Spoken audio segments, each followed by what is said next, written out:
What's going on, everybody? It's the El Toro Fuerte, and welcome to our first ever Monster Club Monday. I really enjoy this game. As you saw in the opening that we did where we opened the booster packs, we are going to be giving away a Season 0 Monster Club set. Now these are very nice.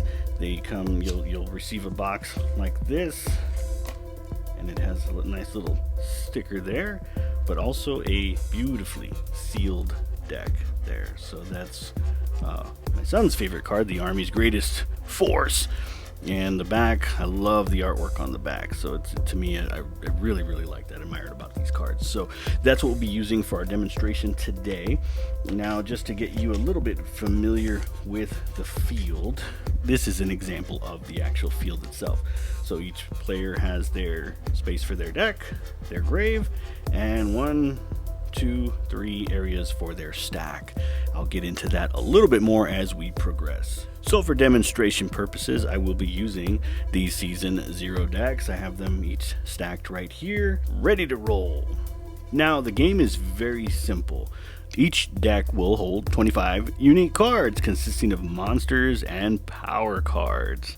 I'll review the cards here for you in a bit just so you have an idea of what those look like. Now when I say unique cards, yes, each particular monster or power card you're only allowed to have one copy of in your deck unless stated otherwise. Now there are a few cards that say multiples of this card are allowed. To start the game, you can do paper, rock, scissors. You can flip a coin, whatever you want to do to determine who goes first, and whoever goes first you will draw until you hold 5 cards, and whoever goes second, same thing, you open up your hand with 5 cards.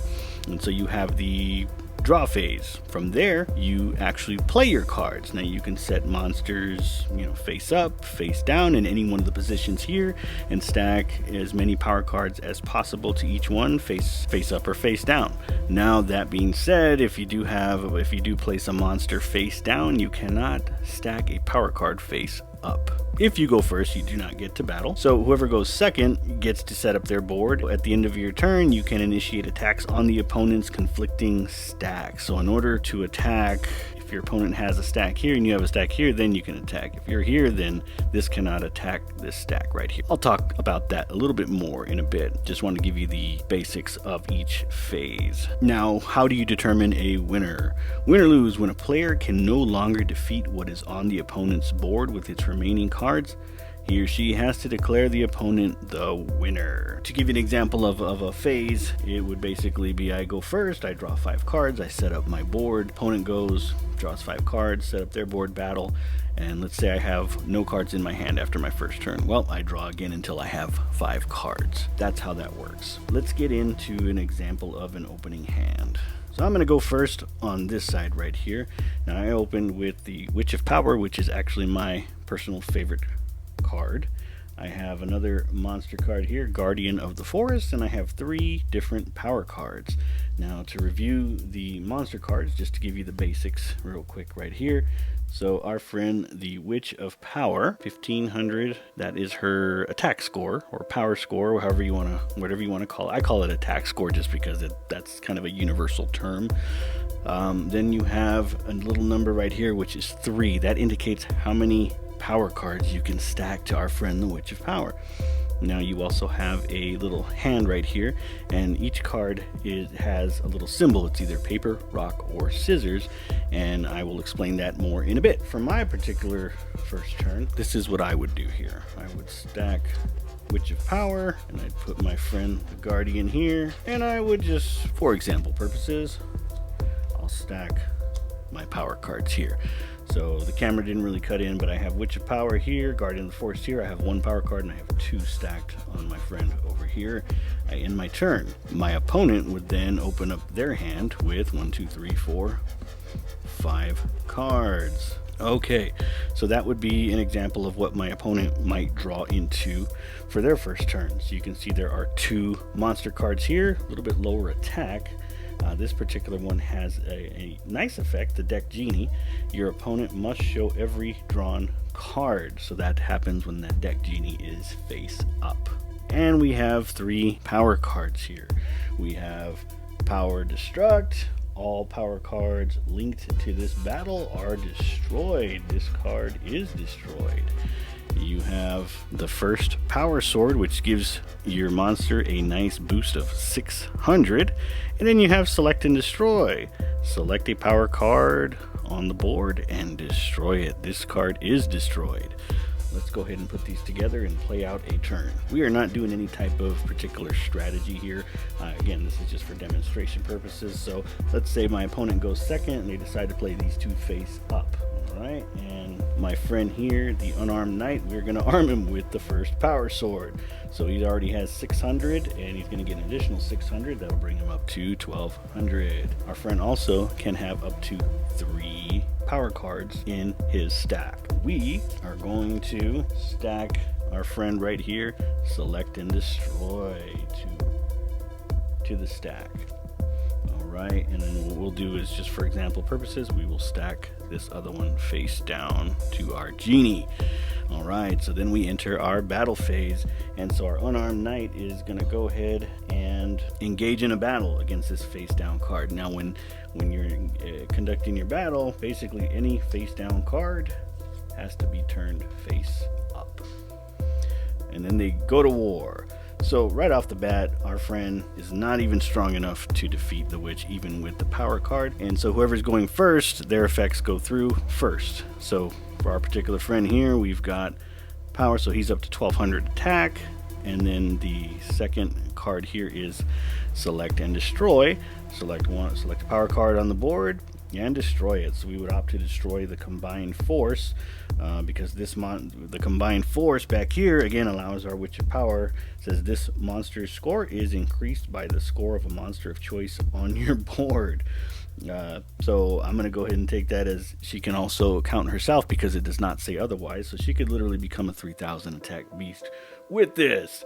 This would get destroyed into your grave, and then they conduct battle. Being that 1500 is more than 1200, unarmed knight would be destroyed and sent to the grave along with the entire stack. Our witch would stay there. Now, we do not have to declare an attack with the genie, and if I'm wrong, I'm sure I'll hear about it in the comments. We would end our turn, and I would begin my turn, and I would draw 5 more cards, and we would go back and forth until, again, somebody has a board set up that cannot be beaten, and at that point you surrender. Now, the good thing about that is it usually goes down to the wire, down to your last 5 cards, and so you can have multiple outcomes depending on what you draw and how you conserve resources and particular monsters. And so there are all sorts of cards in these decks, and I'll review the decks in a future video on how to do that. Okay, let's dive a little bit further into the battle phase here, and the example that I want to show you is when 2 particular cards have the exact same amount of attack. Now, for this example here, I have Gonzo Plus with 1000, and I have Armed Knight with 1000. So there are a couple things that can determine who wins this battle. Now, in certain games, when monsters have equal attack and they attack each other, they both get destroyed. That is not the case in Monster Club. So let's take a look here. Now, again, you can always factor in if one has a particular power card that is stronger than the other. In this particular instance, neither of these guys have any power cards stacked with them.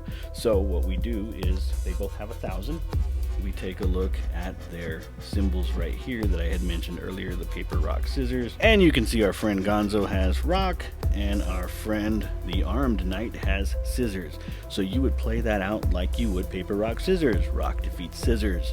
And so in this particular battle right here, our friend Gonzo Plus would emerge victorious, sending our friend Armed Knight to the grave. Okay, getting back to the game. Now, as you're taking turns playing cards and attacking each other, again, remember, you do draw until you have 5 cards in your hand each turn. Now, at the end of each turn, you'll need to have at least 1 monster on your board. If you don't, what you have to do is you have to show your hand to your opponent, so that way they can verify that you have no monsters to play.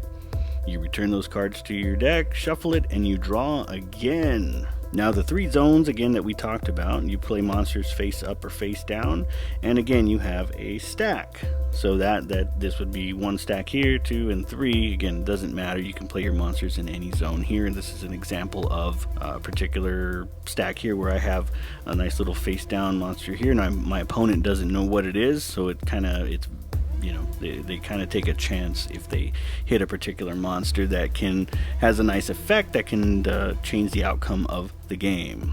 Now your power cards, again, as I said, can be stacked face up or face down. If they're face down, cannot stack face up power cards to a face down monster. Alright, now once per turn during your play phase, we'll call it, you can actually move your monsters. So if it is your turn and I have my Witch of Power right here, my opponent doesn't have anything for her to attack. So I can move her over here, and she's now in front of Gonzo Plus.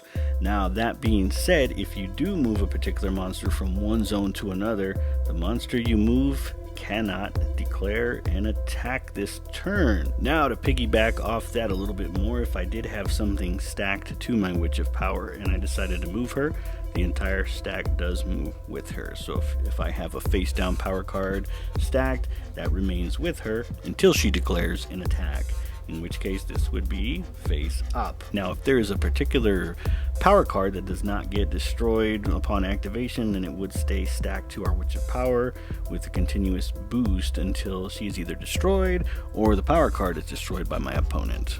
Okay, so diving a little bit further into the particular battle phase, because there are a lot of scenarios that can come up, and I don't have all the answers to all of them, but again, the game is fairly basic enough to where if you just kind of follow each rule and step, that you'll be able to determine a resolution for just about any scenario. As I said earlier, your power cards also have a paper, rock, scissors symbol. As you can see here, the second power sword has a rock symbol.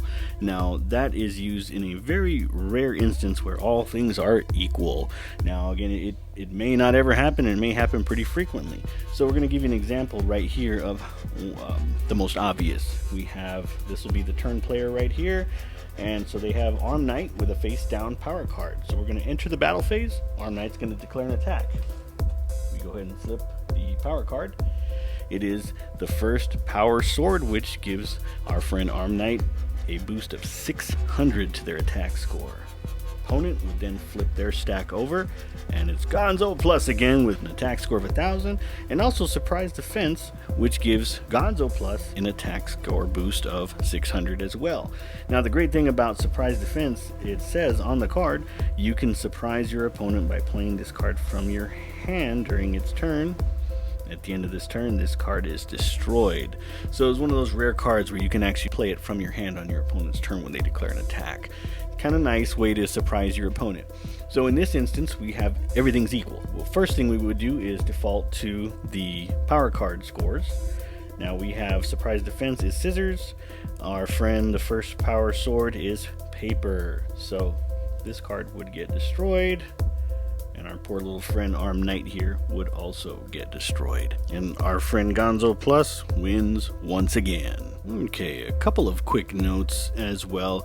Power cards can never be standalone cards. They always have to be stacked to a monster card. And one thing to always be aware of is the number indicator on each monster card that will determine how many power cards you can stack to that monster. Now there are a few power cards that say this card can only be stacked to a rock monster, or this card can only be stacked to a scissors or a paper. So just to recap, you would initially draw into 5 cards, play your monsters, and attack. Once per turn, you can move your monsters left or right or wherever you want, and anything that moves cannot attack during the same turn. During the attack phase, at the end of your turn, you can initiate attacks on the conflicting stacks. During an attack, all cards involved turn face up. The stack with the highest calculated score remains in place, while the stack with the lowest score is sent to the owner's grave. When the stacks are equal, players turn to their monster's type, and that's either rock, paper, or scissors. The dominant type will win. Again, winning and losing when you can no longer defeat what is on your opponent's board with your remaining cards, you must surrender. In Monster Club, you decide when you win or lose, and it's up to you if you surrender or choose to take a leap of faith and continue the game. That's what makes it fun. Monster Club is a very simple game, and I think that's what makes it very unique and fun. You do have to be strategic and sometimes conservative or aggressive, and ultimately that can often determine who the winner is. Alright, so that is all I had. I wanted to keep the tutorial very basic for you all, and I hope that I was able to do it in a way that you all can understand. If I wasn't, I apologize. I'm fairly new to giving tutorials on how to play a game, as I'm still mastering the game myself. So again, I hope that you were all able to get a grasp on the game and the basics, the board, the monster cards, and the power cards, and how they're used and how each turn and each phase goes. If not, let me know. I am okay with constructive criticism. If you have any questions, let me know. But you can also go to the Monster Club Corporation website, where they have plenty of information there as well. I will be creating my content largely using that as a guide, as well as diving deeper into individual cards and decks, how they're built, the standard decks, the way they come by default. And so we'll dive into that in the coming weeks, and I hope you enjoy this type of content. If you like what you've seen from Monster Club, I definitely recommend picking up the decks.